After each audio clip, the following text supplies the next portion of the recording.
Hey guys, what's going on? It's KYLE9965 here with part 2 of my Q&A vid. I never would have thought, I didn't think I was going to cut it up into segments again like I did in my last Q&A, but that's okay. I appreciate you guys for sending your questions because I like to answer every single one of them. So, pick up where I left off. The next question here is from the Knowles Fan 10. He asked me, if you would make a 6-way trade, 3 for 3, with the WWE and TNA, what superstars would you want to trade for? Let's say the WWE. If I was WWE, I would give TNA Alberto Del Rio, Jack Swagger, and Christian. No offense, I love Christian, but let's be totally honest here. WWE aren't going to push Christian any further than what they already have last year. Sorry, that's the honest truth. Jack Swagger, another guy I like, has a ton of potential, but he's just become irrelevant. They're not using him. No one cares about him anymore. Alberto Del Rio, another guy who I like, but he's not cutting it either. So I would trade TNA, give TNA those 3 guys for AJ Styles, Austin Aries, and Bobby Roode. If I was TNA, I would give WWE Samoa Joe. I would give them Samoa Joe,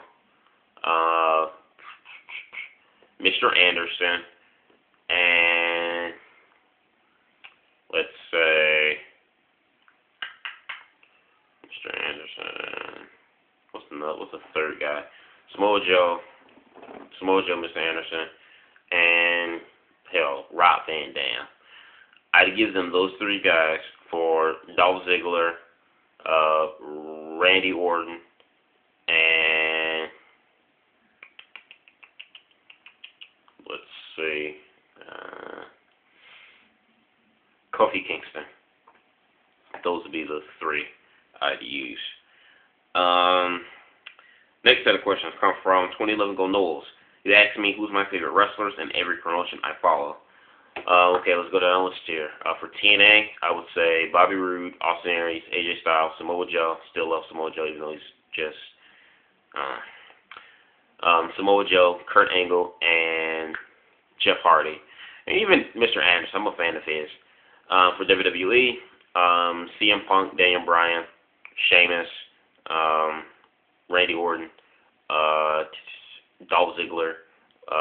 Even though it probably wouldn't count because he's in WWE's FCW developmental deal, but it's going to be Chris Hero. But I don't know if that would count or not, but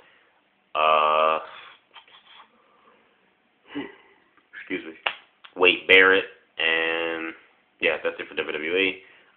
Let's see, Ring of Honor, Davey Richards,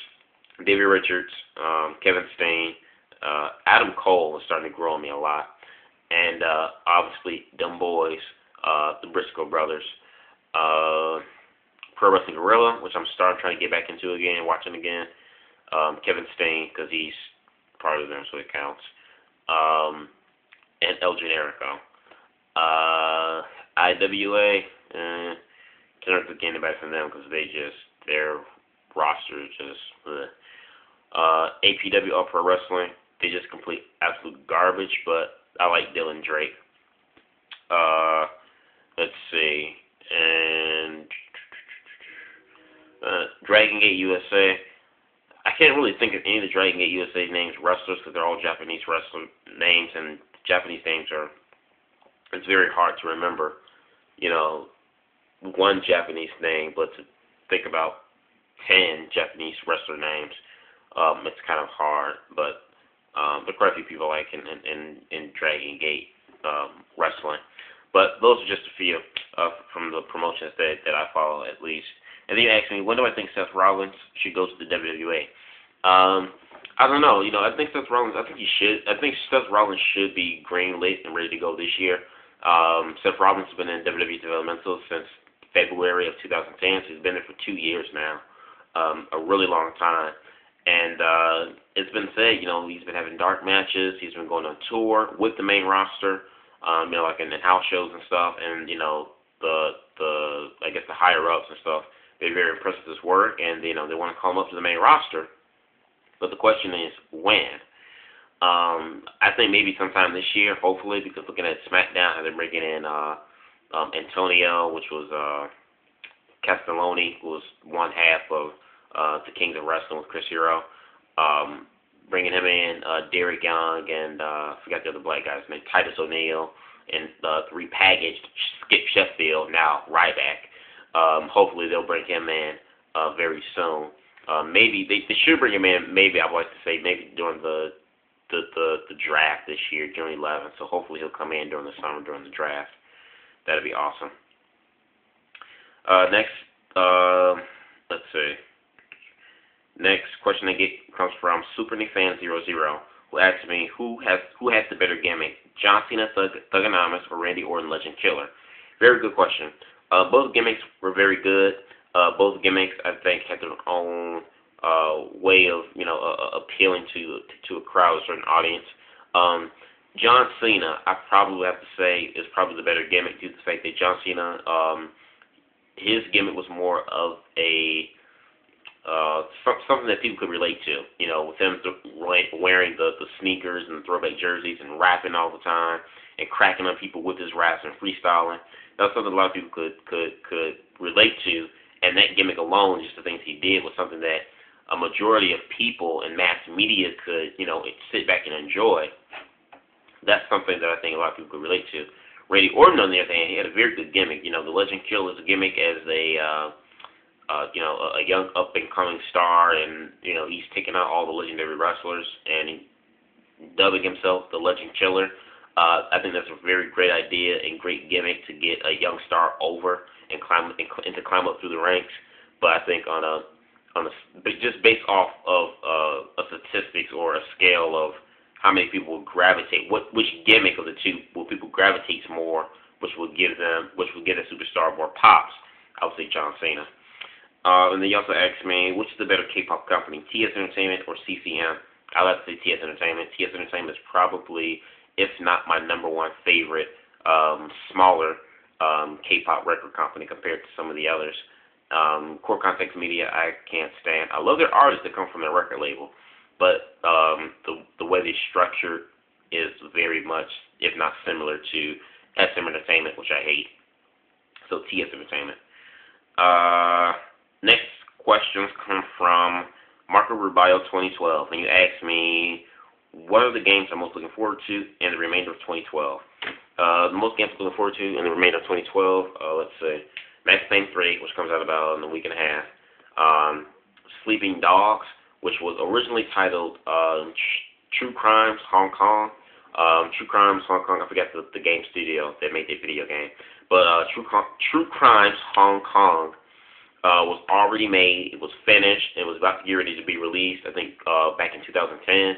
The studio game company, however, they filed bankruptcy, and they ended up canceling the product, the video game. So the game ended up already finished. They just put it up on the shelves. And Square Enix, which is a company who makes their flagship show video games, Final Fantasy series, they bought the rights to the True Crime series, as well as that video game in particular, True Crime Hong Kong, but they just had to rename the title, so they renamed it Sleeping Dogs. I'm sorry, Sleeping Dogs. So same game, new name. So I'm looking forward to that. It looks pretty awesome. Another game I'm looking forward to, well, at least for the summer, is the Amazing Spider-Man video game, due to the simple fact that one, it's not a movie-based game. It's not going to be based off the movie, and like a lot of movie-based video games, they always suck. But this one, I don't think it's going to suck due to the fact that, one, the story is not going to be like the story of the Spider-Man movie. It's going to be a story set before the movie. So the story is different. So it has a connection to the movie, but it doesn't spoil anything for the movie at all, which comes out a week after the game is released. But also, one thing I was really pumped about the game is Beanox Studios. And Beanox Studios, the last two Spider-Man games Beanox Studios made had gotten rave reviews and were some of the best Spider-Man games as of recently. So they're behind the wheel of the new Amazing Spider-Man up-and-coming game. So with them behind the wheel of this Spider-Man game, I have high expectations for it to be a good game. considering their last two Spider-Man games were really well received from game critics and fans alike. Let's see. Another game I'll say I'm probably also looking forward to is Transformers: The Fall of Cybertron. Transformers Cybertron is made by Moon Studios. This is their first knack at a Transformers video game. Best Transformers game I've ever played. And you're talking about someone who's played every Transformers game since Beast Wars in the PlayStation 1 era. Transformers Cybertron, best Transformers game. The sequel to it, Fall for Cybertron, which comes out in the fall. Definitely looking forward to that. One game that's already out that I'm looking forward to is UFC Undisputed 3. Heard nothing but awesome things about it. I still haven't picked it up yet. So hopefully I'll get that sooner or later. But that's another game that's already out that I'm looking forward to still. And then your last question that you have for me is, am I going to buy the Xbox 720 or PS4? And you say, I think I know the answer. Yes, you do. You do know the answer. And that is the Xbox 720, hands down. Now, one thing that does concern me with the Xbox 720, as well as the PS3, is that both systems it's rumored, none of this stuff is confirmed just yet, but it's kind of leaning to kind of somewhat being true. And that is both systems may not be backplay compatible, which that really doesn't bother me too much because I still plan on keeping my my Xbox 360 and playing all of the 360 games and keeping my 360 games and playing them on my 360. So if the 720 is not playback compatible, that's okay. But the biggest fear with the next gen consoles, PS4 and 720, is they might not play used video games. They might shut the market down of used video games. I think it's absolutely ridiculous. This would just hit a huge dent in the video game industry if they were to make the PS4 and 720 unable to play used video games. That would be a bad move, business relationship between game developers and the consumers, the people who buy these systems. I'll make a separate video later this week to talk about that more in depth because that's a really good discussion I'd like to talk about. So this will be it for my part 2 of my Q&A video. I'm going to do part 3 and answer the rest of the questions from Sue Youngsters, Sunny Addict 12, and Pedro's Fan 2012. Sorry if I may have mispronounced that. So part 3 of my video, I'll answer the remaining questions for those 3. So stay tuned. Peace.